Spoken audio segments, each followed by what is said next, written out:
brings energy. He brings younger energy that we can relate to. We're high school kids, so we relate to that, and then that'll help us on the field and off the field as well. Yeah, I mean, expectations are always, we want to win football games, but I'm a big believer that you don't win football games by walking in and saying, hey, we're going to win football games. There's 600 teams in Michigan saying we're going to win football games, and a whole bunch of them aren't.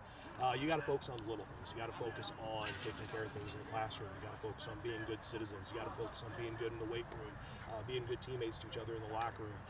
And so I think that those things have really started to come along as the guys are starting to kind of get this vibe and this mentality that football isn't just 3 months out of the year and then on to the next thing. As these guys are starting to really buy in, I definitely think that the product on the field will be a lot different. I'm looking forward to it. Try my best just to be a leader and be more initiative, especially with the lower classmen who don't really know as much like how it works on varsity. We've been through a lot this past since Coach Kinzie's came through last year, and then this year summer workouts and all that. And our expectation is to get better every day. I mean, it's the only thing we can do. The only thing we can control is what we can control. I think we saw, especially with basketball, this community loves the Bobcats. I mean, this community just absolutely eats, sleeps, and breathes Brandywine stuff.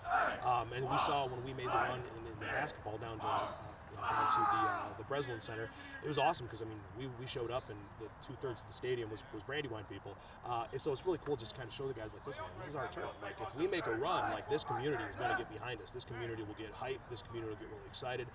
People always say in education that athletics is sort of the front porch of your school and your school corporation.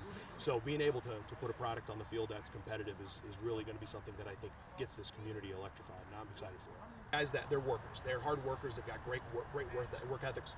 I always joke around and say, with this community, if I told them we were having workouts at 2 in the morning, they would show up. They would drop their kids off at 2 in the morning. We'd be in the weight room at 2 in the morning. They want to be good. They want to be competitive. I know as an identity, we got a lot of big boys on this football team. We want to run the rock. We want to get muddy. I know I might be one of the only coaches in the area that's actually trying to fight against getting turf. I want to play in the mud. I want to play in the dirt, and these guys do too. So it's a great group of guys.